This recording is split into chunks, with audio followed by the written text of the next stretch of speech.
मैनपुरी के बिछवा आश्रम में देर रात एसटीएफ की कार्रवाई भी हुई तो हाथरस हादसे की शुरुआती एसआईटी जांच रिपोर्ट भी सौंप दी गई।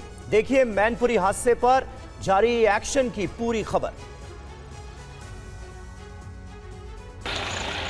तस्वीरें मैनपुरी के बिछवा आश्रम में हुई एसटीएफ के एक्शन की है। देर रात एसटीएफ की टीम भोले बाबा के बिछवा आश्रम में दाखिल हुई। सूत्रों के मुताबिक बिछवा आश्रम में करीब 1 घंटे तक कार्रवाई हुई। इस दौरान बिछवा आश्रम के अंदर काफी गहमा-गहमी रही, छानबीन और पूछताछ भी की गई। 1 घंटे चली कार्रवाई के बाद एसटीएफ की टीम कुछ गाड़ियों को अपने साथ ले गई। इन गाड़ियों का रहस्य क्या है, इन गाड़ियों को एसटीएफ अपने साथ क्यों लेकर गई, इसकी जानकारी अभी सामने नहीं आई है। इधर एडीजी आगरा और अलीगढ़ कमिश्नर की रिपोर्ट में 100 लोगों के बयान दर्ज किए गए हैं। ऐसे में जान लीजिए आखिर हाथरस भगदड़ की एसआईटी रिपोर्ट में क्या है। एसआईटी की टीम ने हाथरस हादसे के वक्त मौके पर मौजूद लोगों के बयान लिए तो सेवादार और पुलिस कर्मियों के बयान भी दर्ज किए गए हैं। सत्संग की इजाजत देने वाले एसडीएम का भी बयान लिया गया है। तो हाथरस के डीएम और एसपी से भी एसआईटी ने सवाल जवाब किए। एसआईटी की इस रिपोर्ट में डीएम और एसपी समेत 100 लोगों के बयान दर्ज हैं। तो इस रिपोर्ट में चश्मदीद और डॉक्टर्स के बयान भी दर्ज किए गए हैं। हाथरस हादसे पर एसआईटी की रिपोर्ट अब न्यायिक आयोग को सौंपी जाएगी। हाथरस हादसे के बाद भोले बाबा से जुड़े नए नए खुलासे हो रहे हैं। बाबा का कानपुर वाला आश्रम भी किसी किले से कम नहीं है, उस पर भी ये रिपोर्ट देखिए। आश्रम के गेट पर सोने के रंग के बड़े बड़े गुंबद, किले जैसा बुलंद दरवाजा, सेवादारों की फौज, तस्वीरें भोले बाबा के कानपुर वाले आश्रम की हैं। बाबा नारायण साकार हरि का यह आश्रम कानपुर से करीब 25 किलोमीटर दूर एक छोटे से गांव करसुई में है। बाबा का यह आलीशान आश्रम 8 बीघा जमीन पर फैला है। हालांकि आश्रम के सामने बने रास्ते को लेकर गांव वालों और सेवादारों में आए दिन विवाद होता है। और यहाँ पहले पुराना एक आश्रम था संत का, वो एक्सपायर हो गए हैं। उन्हें कुटी है, उनकी कुआं बनाया उन्हीं का है, उसी में आधी जगह लेकर उन्होंने अपना ये बना लिया था समझौता करके गांव वालों से, लेकिन है वो सरकारी जगह गौचरा के रूप में है। करसोई गांव के लोगों ने बताया कि भोले बाबा के आश्रम का मुख्य सेवादार अनिल तोमर हाथरस हादसे के बाद से फरार है। तोमर कौन है? वो जो इसका मालिक क्या नाम है उनका पूरा नाम? तोमर। अभी तोमर बोलते हैं, हमें क्या नाम है? कानपुर में आश्रम के अंदर वीवीआईपी इंतजाम मौजूद है। ग्रामीणों का कहना है कि आश्रम में एक तिलिस्मी दुनिया है।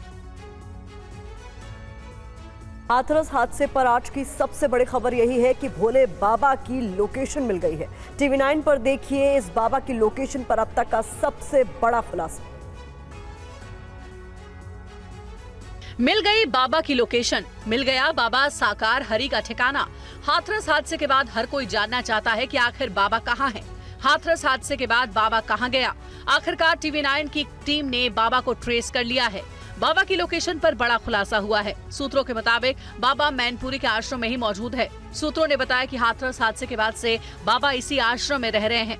इससे पहले भी टीवी 9 ने बाबा की लोकेशन के बारे में बताया था।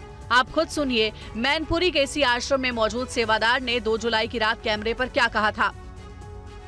आप यहाँ सिक्योरिटी में हैं? हाँ, सेवादार। अच्छा, बाबा जी कितने बजे से यहाँ आए हुए हैं? लगभग 3 बजे करीब। 3 बजे के। हाथरस में इनका कार्यक्रम था सत्संग का, वहाँ से खत्म करने के बाद यहाँ आ गए? हाँ। अच्छा, तो बाबा जी अभी अंदर हैं? बाबा जी अंदर हैं अभी? यार हैं, कितने बार बोलूं? बाबा के मैनपुरी वाले बिछवा आश्रम की कीमत करोड़ों में है। आश्रम अलीगढ़ जीटी रोड पर 21 बीघा जमीन में बना है। आश्रम में बाबा के आलीशान लग्जरी गाड़ियों को रखने के लिए गैरेज भी है। भोले बाबा का मैनपुरी वाला बिछवा आश्रम किसी 5 स्टार होटल जैसी सुविधाओं से लैस है। इस आश्रम की भव्यता ड्रोन कैमरे से आप भी देखिए। तस्वीरें मैनपुरी के बिछवा आश्रम की हैं। ड्रोन से कैप्चर इन तस्वीरों में बाबा का आश्रम महल जैसा दिखता है। पूरा आश्रम सफेद रंग से कलर किया गया है। यही वजह है कि इस आश्रम को स्थानीय लोग व्हाइट हाउस भी कहते हैं। ड्रोन तस्वीरों से देख सकते हैं कि इस आश्रम के छज्जे पर भोले बाबा की एक तस्वीर भी लगाई गई है। तो झोपड़ी नुमा छत को लाल रंग से रंगा गया है, तो कुछ हिस्सों पर नीला रंग भी किया गया है। इस आश्रम में हर सुविधा का पूरा ख्याल रखा गया है। करोड़ों की जमीन पर बने इस आश्रम के चारों तरफ खास तरह की बाउंड्री की गई है ताकि इस आश्रम की सुरक्षा को चाक चौबंद बनाया जा सके। आश्रम के गेट के पास बाबा के लिए बैठने का एक खास स्थान भी बनाया गया है। प्रवचन देने के लिए बनाई गई इस जगह पर झोपड़ी भी बनाई गई है। भोले बाबा का आश्रम 5 स्टार होटल की तर्ज पर बना है। 4 साल पहले बाबा ने गिफ्ट में मिली 21 बीघा जमीन पर यह आश्रम बनवाया था।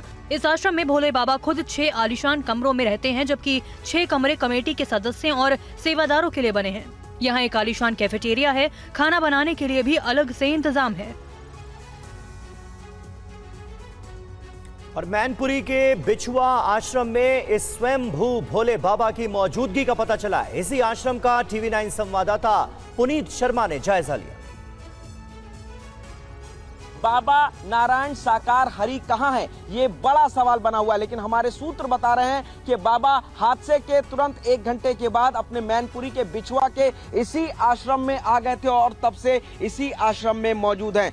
बाबा के आश्रम के बाहर पुलिस का कड़ा पहरा लगा हुआ है। यहाँ पे हर वक्त पुलिस की गाड़ियां रहती हैं, पुलिसकर्मी यहाँ पर बैठे हुए हैं। कोई भी बाहर का शख्स आश्रम के अंदर ना जा सकता है, ना अंदर वाले बाहर आ रहे हैं। अभी भी आश्रम के अंदर तमाम सेवादार मौजूद हैं। पुलिस कई बार आश्रम में गई थी, जिस दिन यह हादसा हुआ उस दिन अंदर गई थी आश्रम में। इसके अलावा पुलिस बुधवार की देर रात लगभग 11 बजे SP सिटी और SOG के करीब 20 से 25 पुलिसकर्मी 1.5 घंटे तक इस आश्रम में छानबीन करते रहे। बताया जा रहा है कि जो बाबा के खास हैं, जो उनके अनुयायी हैं, देव प्रकाश मधुकर, जिनके खिलाफ नामजद FIR दर्ज की गई है, पुलिस ने उनके ऊपर 1 लाख रुपए का इनाम घोषित किया है। उसी की तलाश में लगभग 1.5 घंटे तक पुलिस ने यहाँ पर छानबीन की थी, उसकी तलाश की थी। इसके अलावा तमाम जो हमारे सूत्र बता रहे हैं वो यही कह रहे हैं कि बाबा घटना के बाद से ही लगातार इसी आश्रम के अंदर मौजूद है।